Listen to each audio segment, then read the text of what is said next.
So I grew up in Oregon, and Ken Kesey is a writer from there. He was living in the same town that I grew up in. We're about 50 years apart. And I guess I'll just read some of the stuff by him. But he's basically best known for One Flew Over the Cuckoo's Nest and for feeding the Grateful Dead LSD for the first time. But anyway, I think he's written some of the coolest stuff about the state where I grew up, and so I'll start off with reading some of that. This is from his book, Sometimes a Great Notion. Along the western slopes of the Oregon coastal range, come look, the hysterical crashing of tributaries as they merge into the Wakanda-Aga River. The first little washes flashing like thick rushing winds through sheep sorrel and clover, ghost fern and nettle, shearing, cutting, forming branches. Then, through bearberry and salmonberry, blueberry and blackberry, the branches crashing into creeks, into streams. Finally, in the foothills, through tamarack and sugar pine, shittimbark and silver spruce, and the green and blue mosaic of Douglas fir, the actual river falls 500 feet. And look, opens out onto the fields. Metallic at first, seen from the highway down through the trees like an aluminum rainbow, like a slice of alloy moon. Closer, becoming organic. A vast smile of water with broken and rotting pilings jagged against both gums, foam clinging to the lips. Closer still, it flattens into a river, flattens as a street, cement gray with a texture of rain. Flat as a rain-textured street, even during flood season, because a channel so deep and a bed so smooth, no shallows to set up upwater rapids, no rocks to rile the surface. Nothing to indicate movement except the swirling clots of yellow foam skimming seaward with the wind, and the thrusting groves of flooded bam, bent, taut, and trembling by the whole of silent, dark momentum. A river smooth and seeming calm, hiding the cruel file edge of its current beneath a smooth and calm-seeming surface. The highway follows its northern bank. The ridges follow its southern. No bridges span its first 10 miles. And yet, across on that southern shore, an ancient two-story wood-frame house rests on the structure of tangled steel, of wood and earth and sacks of sand, like a two-story bird with split-shaped feathers sitting fierce in its tangled nest. Look. Rain drifts above the windows. Rain filters through a haze of yellow smoke issuing from a mossy stone chimney into slanting sky. The sky runs gray, the smoke wet yellow. Behind the house, up in the shaggy hem of mountainside, these colors mix in windy distance, making the hillside itself run a muddy green. On the naked bank between the yard and humming river's edge, a pack of hounds pads back and forth, whimpering with cold and brute frustration, whimpering and barking at an object that dangles out of their reach, over the water, twisting and untwisting, swaying swiftly at the end of a line tied to the tip of a large fir pole, jutting out of a top-story window. Twisting and stomping and slowly untwisting in the gusting rain, 8 or 10 feet above the flood's current, a human arm, tied at the wrist, just the arm, look, disappearing downward at the frayed shoulder where an invisible dancer performs twisting pirouettes for an enthralled audience. Just the arm turning there above the water. For the dogs on the bank, for the blinking rain, for the smoke, the house, the trees, and the crowd calling angrily from across the river. Stamper! Hey, goddamn you anyhow, Hank Stamper! For anyone else who might care to look. And east, back up the highway still in the mountain pass where the branches and creeks still crash and roar, the Union President, Jonathan Bailey Drager, drives from Eugene, where I'm from, toward the coast. He is in a strange mood, owing largely, he knows, to a fever picked up with his touch of influenza, and feels at once oddly deranged and still quite clear-headed. Also, he looks forward to the day both with pleasure and dismay. Pleasure because he will soon be leaving this waterlogged mud wallow. Dismay because he has promised to have Thanksgiving dinner in Wakanda with the local representative, Floyd Evenwright. Drager does not anticipate a very enjoyable afternoon of the Evenwright household. The few times he had occasion to meet with Evenwright at his home during all this Stamper business, those times were certainly no joy. But he is in good humor nevertheless. This will be the last of the Stamper business.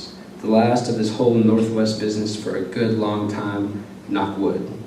After today, he can get back down south and let some of that good old California vitamin D dry up this blasted skin rash. Always get skin rash up here. An athlete's foot all the way to the ankle. The moisture. It's certainly no wonder that this area has 2 or 3 natives a month take that one-way dip. It's either drown your blasted self or rot. So that's Ken Kesey.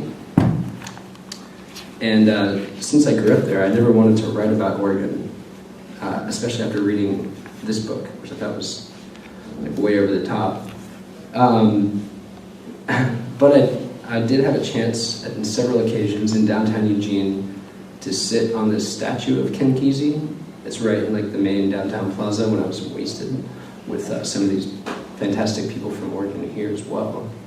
I did, however, write about New Zealand, and I don't know, some of this is true, some of it's not true, but it's kind of in the same vein. And I call this piece White Trash.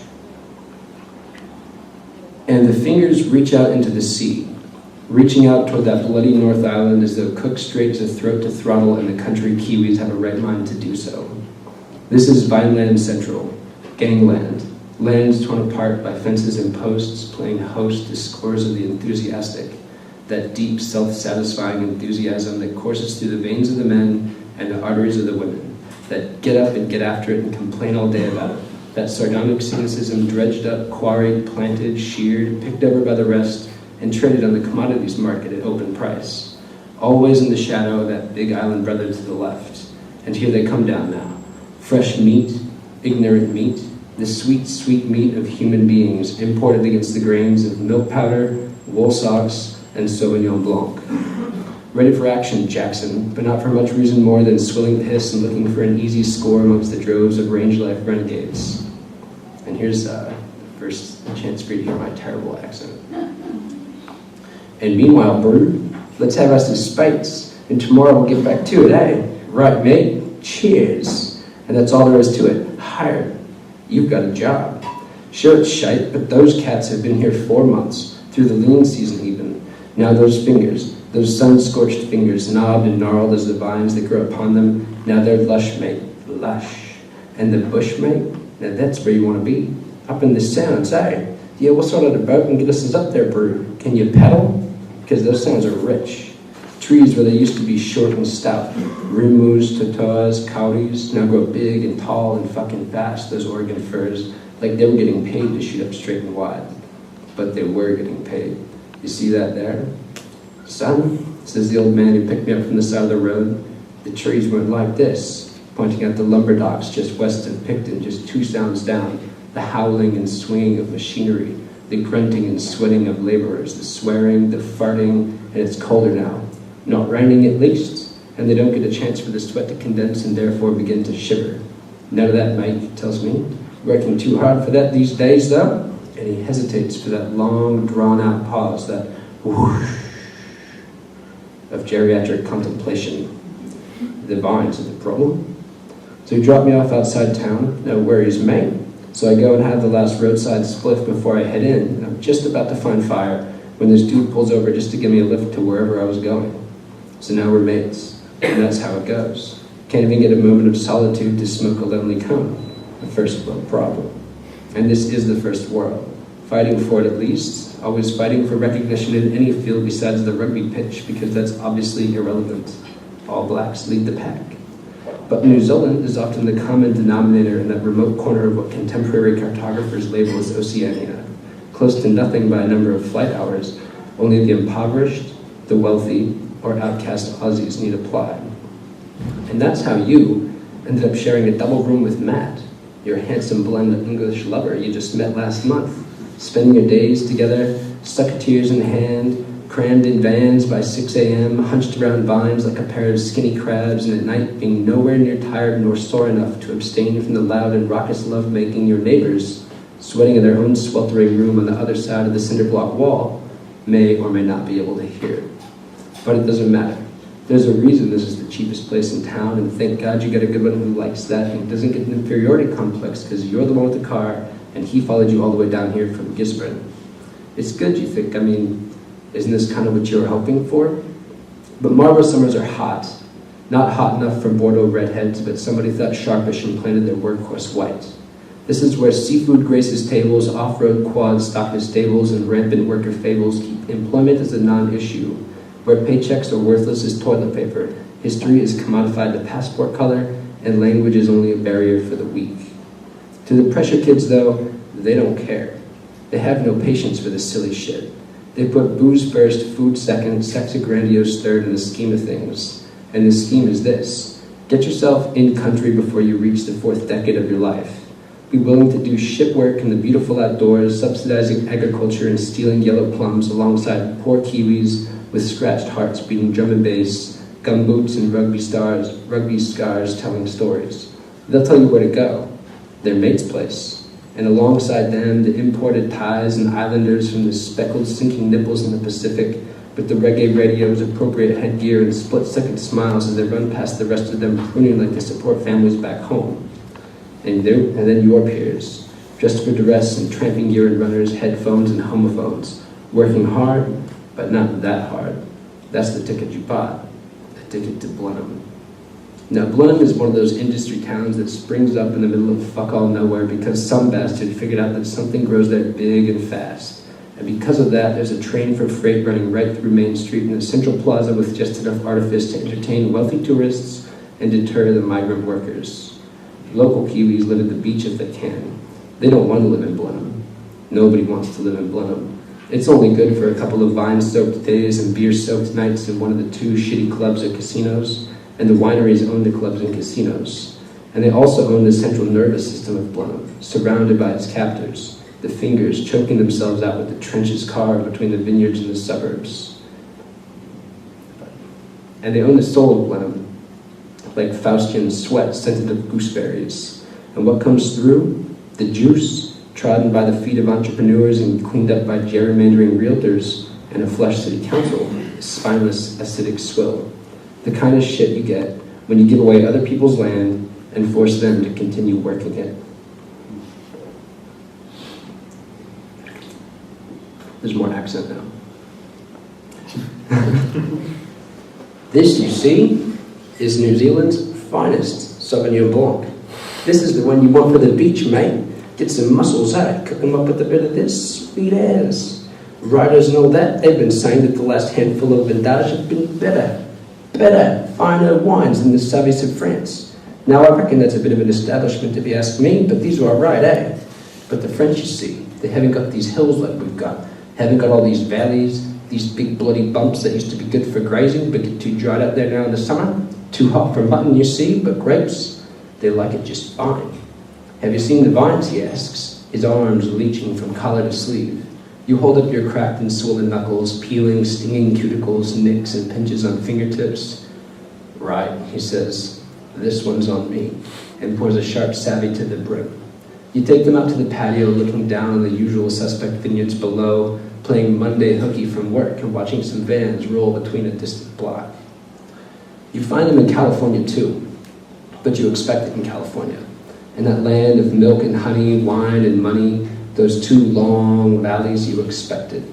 But these ones, these thick ropey coils, you see those posts soaked in formaldehyde? Well, they grow perfectly here. 1 per 4 vines wrapped in wires for support and sweating to the malfeasant terroir of appellation. Those ones? Yeah. That thin mineral soil up off the sounds and down, running back to the water in town that we fill our biggest plastic bottles from and freeze in those sketchy compounds and bring out with us each day and cross gloves with secateurs that they stay solid until lunch and cool enough to wash down the cigarettes at afternoon smoko. And tomorrow, mate, we'll find us a tinny, eh? Go down to the lads around the chip shop and query them, you know? They'll know, mate, trust me. Blenheim's like that.